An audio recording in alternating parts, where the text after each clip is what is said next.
Rolling right along here on the Ostrom Avenue podcast. Johnny Gadamowitz, joined as always by Ethan Frank. And now we have the pleasure of bringing in friend of the pod. Welcome back, David Thompson of USA Today Network. David, thanks so much for coming back and chatting some more with us. You couldn't get enough. I was about to say, man, I'm glad to see you guys still trucking along. It's always good to be a friend of any pod, especially y'all's. Well, Syracuse and NC State coming up this weekend, and it figures to be a very intriguing battle. The first ranked matchup between two teams in the Dome since going all the way back to 2001. Sort of the story leading into this week, of course, particularly from an NC State standpoint, David, it's no secret, the status of Devin Leary. From everything Ethan and I have seen throughout the week, it's been very sort of murky waters as to whether or not Leary's going to give it a go this Saturday. Just how much of a difference maker is Mr. Leary when he steps on the field in terms of which NC State team we're going to see depending on his status? Well, yeah, I was going to argue that it's actually been a total secret, but not a well-kept secret of whether or not he's going to play.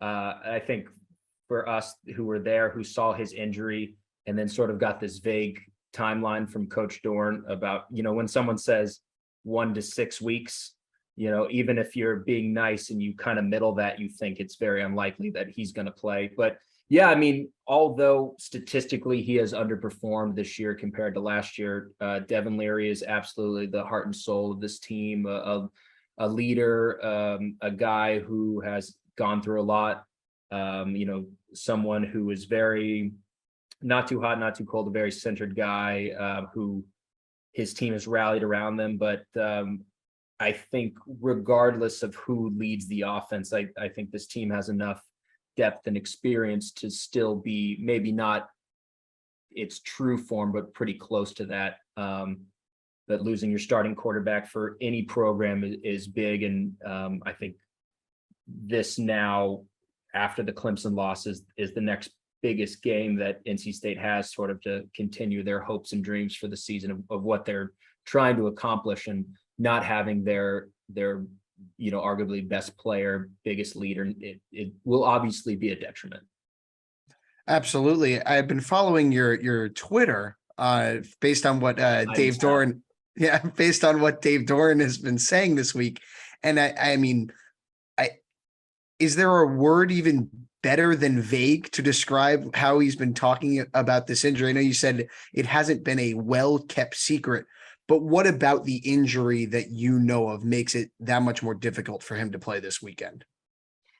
Well, knowing that it's a shoulder injury on his throwing arm, the way that he went down, the pain that he's looked to be in. And I mean, I've been joking all week, I'm just a couple credits short of my doctorate, so I know that my word isn't exactly, I don't have a professional opinion on it, but as someone who's covered sports for a while, who's seen these kind of injuries and knowing the type of pain that he was in, thinking that he could come back in just a few days and be ready, to me, I feel like putting him back on the field now would be a huge detriment to his future. This is a guy who wants to play in the NFL, and as much as they want to win now, I think he goes out there, and if he does on an off chance play and takes another shot, we're looking at a potentially career ending injury. And I don't think Dave Dorn's not that kind of coach. And I know they want to win, but not at all costs. So it has been vague, and there's definitely been some gamemanship, and you can't blame him for,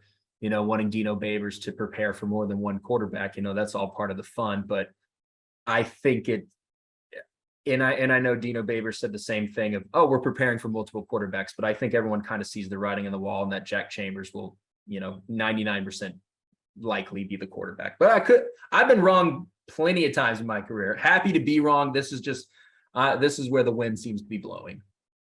Well, now let's shift gears and hit on Chambers. I mean, only one pass attempted in Florida State, obviously. He comes in as a grad transfer from Charleston Southern. 2021 Big South second team all selection. I guess the question is, just how different is this NC State offense going to look if he is indeed the guy under center? What changes about that side of the football with him calling the shots? Well, it's interesting because I feel like the argument could be made that if Devin Leary doesn't get hurt against Florida State, that NC State loses that game. That the way that the offense was playing, they were pretty stagnant, especially in the first half. They looked really bad, looked off their game. They had scored a touchdown starting in the second half, but they just weren't really moving the ball. And when Jack Chambers came in, his ability to move the ball with his legs, his speed, his vision, add something that Leary doesn't have. You know, he doesn't have the arm power or the arm prowess, I guess, that Devin Leary does. But this is a 25-year-old college quarterback who has played several college football seasons, who has a lot of experience, and they will open up the playbook for him. I think it was a situation where, yeah, he only threw the ball once, but really they just needed him to not make big mistakes, kick some field goals, and win a closely contested game. So, and to be honest, I don't really know, because we see his stats, we've seen what he did at Charleston Southern, but we haven't seen what he's gonna, what he can really do against a Division I, a really good Division I team like Syracuse. So it'll be really, I'm excited to see what the offense looks like, what they do differently, but his ability to move the pocket, to keep plays alive with his feet, make him an exciting prospect. And in no way do I think he's as good as Devin Leary, but he definitely brings some elements that Leary can't. Syracuse has had to prepare for a few quarterbacks this season that have been pretty well regarded. You think Malik Cunningham from Louisville, Aiden O'Connell of Purdue, and then Brennan Armstrong down at Virginia. When you face Leary, you know what you're getting and you have that experience factor. If you're a team and you're preparing for a quarterback who doesn't have any experience, how much more of an advantage do you think that actually is for NC State, knowing that the opponent doesn't know as much about the guy who's going to be calling the plays?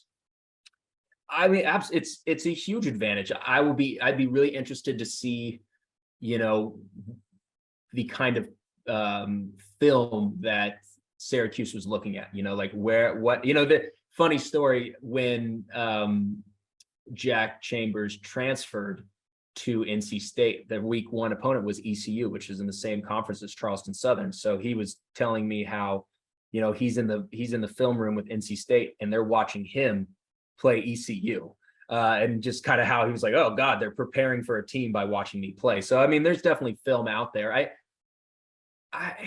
don't really know.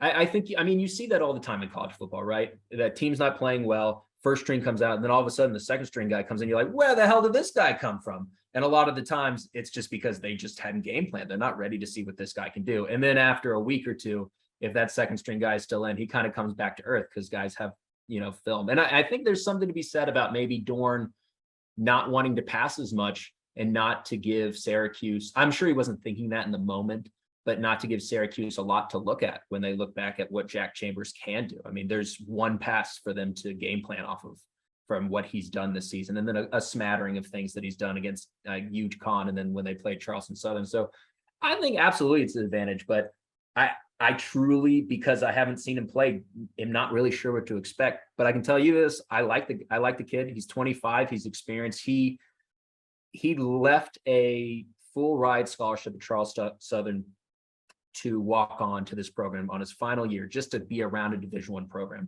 So he sacrificed a lot just to have this moment. And I think now the moment's even bigger than he expected. But I think he's a guy who can handle the moment. I'm just kind of excited to see what kind of gamer he is.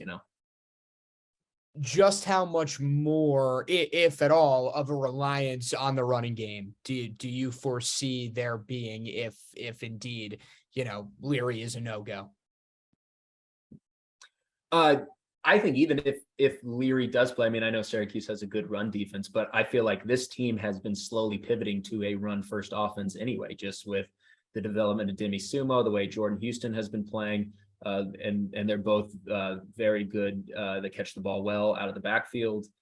I think this, and with the lack of development that they've had at wide receiver outside of like Thayer Thomas, this is a team that has turned into a low scoring, rely on defense kind of team, something I think we didn't quite expect. I think with the way Leary played last year, we were expecting to see even bigger numbers and maybe a few of the wide receivers develop in a way, but they also have not had Trent Penix, their tight end, who really opens up the middle of the field for them. So I think regardless, even if Leary's playing, or what would be playing, I think there would be plenty of in the run game. But if Jack Chambers comes out there, it's going to be a long day for Jordan Houston. I think, is this the stats from last game? No. Oh man, these stats are from Charleston Southern. I got an update from this, but yeah, I think the last game, Jordan Houston ended up with like 26, 28 carries or something, which was by far a career high for him. So, I mean, they're already riding him. And I think both those guys are going to end up with, 15 plus carries in this game.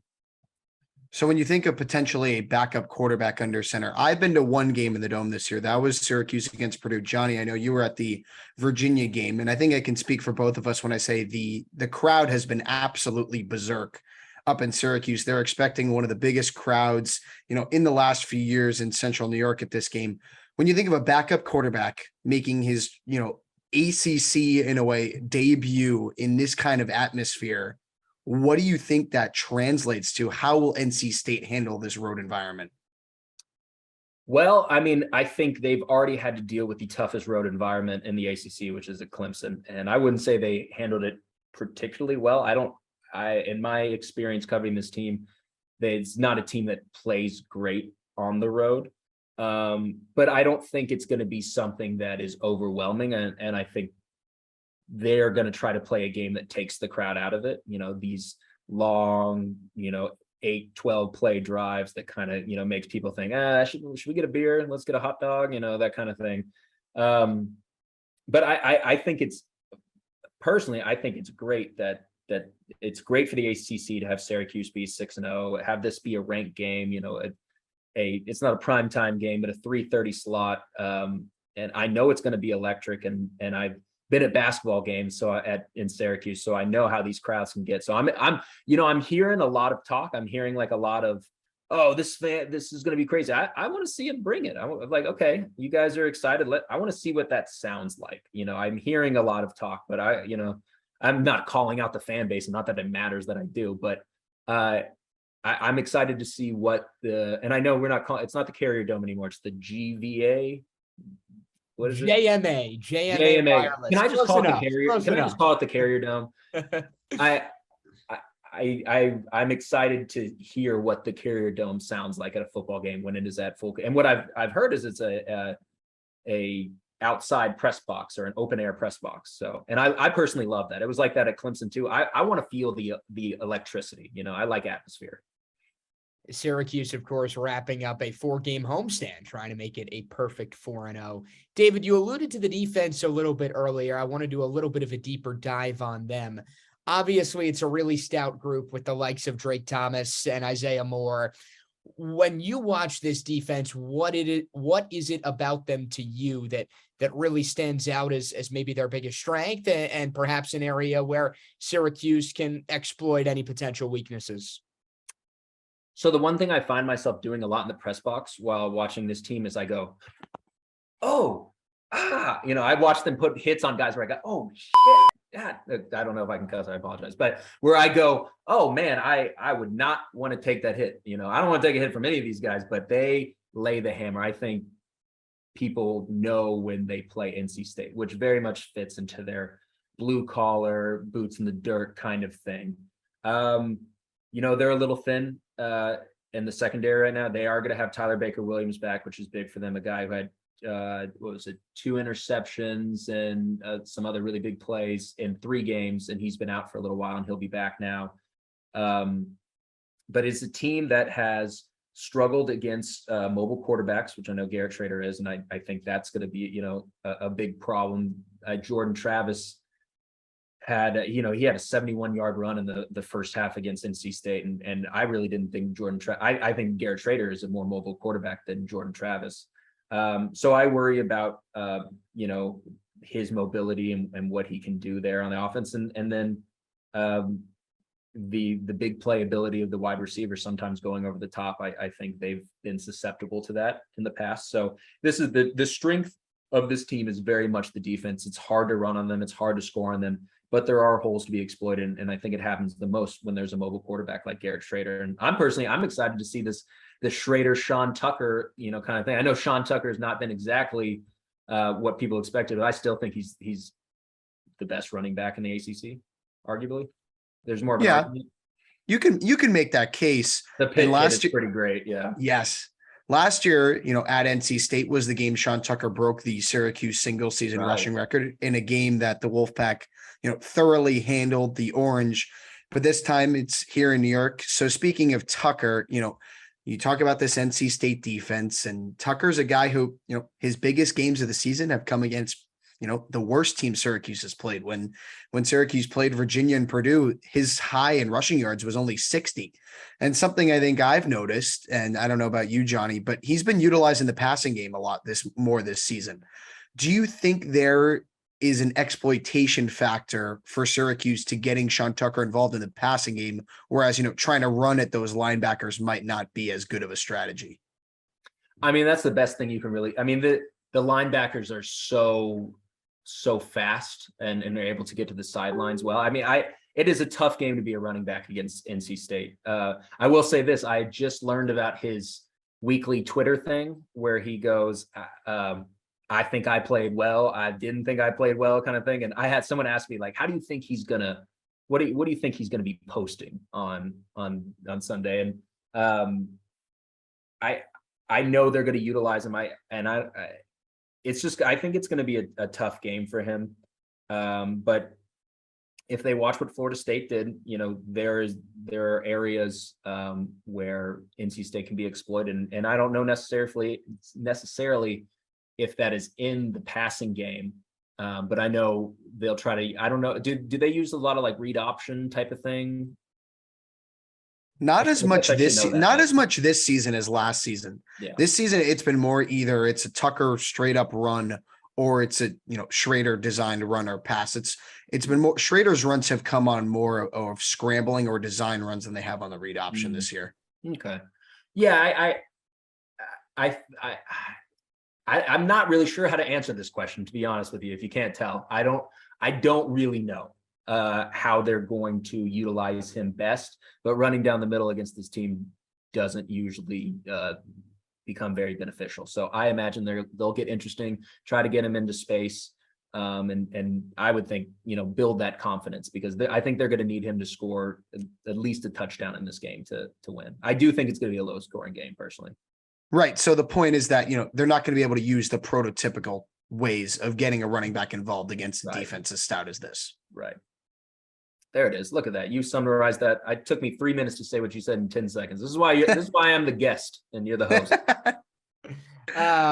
Zooming out a little bit here, David, kind of just general, I guess, more state of the program type question for you, coming off a 9-3 year last year. Pretty solid start to 2022 at 5-1, the lone loss being to a top 5 team in the country. What's sort of the state of the union right now surrounding this program as a whole, with Dave Doran leading the charge? Is there a real sense of optimism that there's something special going on with this group? Absolutely. I think a lot of that optimism went out the window after that Clemson performance. I think that was sort of, okay, this is the real benchmark. How good is this team? And I think that Clemson performance kind of been like, okay, we're not quite there. And there's always this struggle with NC State fans of wanting to be a part of this upper echelon elite top 10 teams. But then there's the history that's never really been what they have been historically ever. That Clemson game was the first top 10 game that they've ever been a part of. So where both teams were ranked in the top 10. So I think what I've been saying to a lot of different people is that this was the team that Dave Doran's sort of been waiting for a decade, that he's kind of built that has really his stamp on there. And so obviously Leary getting hurt is a huge, could be potentially a huge setback, because we really don't know how long he's going to be gone for. But I think he is a victim of his own success. If anything is less than if anything is not slightly better than what they did last year, it's a huge disappointment. So I don't think that, there's his job is not in jeopardy or anything like that. He just signed a contract. He's there till 2026. I think if anything, his success may have hit other people interested in him doing other things. But the state of the program is good. I'd give him a solid B+ right now. Fans really wanted to see them win Clemson. And I think the way they played in the first half of that Florida State game, it was like, oh God, here we go again. But then they ended up winning, so there's excitement again. It's college football, baby. It ebbs and flows. 1 week they're shouting on the mountain, the other week they're jumping off of it. So I mean, that's just kind of right now things are good. Well, if you're giving Dave Doran only a B plus, then I don't know how Dino Babers can be anything above a C or a C minus. Well, Dino Babers isn't. He's coming off of. He's not coming off the same kind of success. That's right. Now he's 6-0, so he's God in Syracuse. That dude's not buying a beer anywhere. Absolutely right. So what has allowed Doran to have, build this kind of program? What about his culture building is so, I don't know if special's the right word, but, it feels like there's positive momentum coming out every year from his program. So what are his, tactics or methods that have allowed him to build this? That's a deep question. I think for him is his development of players. He loses a lot of the 4 or 5-star recruiting battles in state and Georgia, South Carolina, where a lot of the SEC, Clemson talent comes from. But he has done a really remarkable job of taking these 3-star guys and developing them into NFL players. Whether that be Akeem Ekwonu, who's the left tackle, who's number 6 overall at the Carolina Panthers, a guy like Devin Leary, who was 3-4 stars out of New Jersey. And I'm working on working on a story about this pipeline between them and New Jersey and sort of how they've taken, because their whole backfield is New Jersey with Demi Sumo and Devin Leary. They're both kind of from like the same area. So that I think he's branded his program as kind of these underdogs that, like I said, blue collar, boots in the dirt, kind of we're tough, we're NC State, that's their thing. Like NC State is like that program that loves to be underrated, loves to be counted out, and then kick your ass on the football field. Well, as far as this weekend is concerned, I mean, it is a big one, a ranked battle of 2 ACC foes. Syracuse favor coming in to this matchup. I guess the question is, David, do you agree with that? And how do you sort of see things shaping out this Saturday, if we could trouble you for a prediction? Sure. No trouble. Yeah, I mean, that's Vegas believing with all of its heart that there will be no Devin Leary. And I have to agree with that. And you know what, as someone who is, messed around with betting a little bit, like, Vegas knows what it's talking about. I mean, I think that line's about right. But I think that is an uncertain line because no one knows what they're going to see in Jack Chambers. I mean, personally, I think what the prediction I put today was NC State 20, Syracuse 14. And I think that could be completely wrong. And my thought is that I've been impressed with Syracuse's record, but not exactly the teams they've been playing. And the last team that they played was Wagner. And now they're coming off a bye. I know there's been some injuries. I don't think they faced a defense quite like this. So my prediction is that it's going to be like a 10-6 first half, or no, I guess it would have to be, let me think about this. It'll be like 7-3 at half with Syracuse in the lead. Jack Chambers trying to figure it out in the second half. Maybe they get a defensive touchdown, something like that. And I think NC State, it's a couple field goals. Maybe, they'll have a second half, maybe not explosion, but a little, whatever, a quick geyser. So 2014, I'm going to go with that. NC State 20, Syracuse 14. I could be totally wrong. Because I don't really know what's going on either with Jack Chambers, but something about that number has stuck out with me since Monday. So I'm just going to stick with it. All right. Well, there you have it. Breaking down everything we need to know. That's the expert on the Wolfpack, David Thompson with USA Today Network. David, this was a ton of fun. Can't thank you enough for coming on again. Really appreciate it. Always fun. Thanks, guys.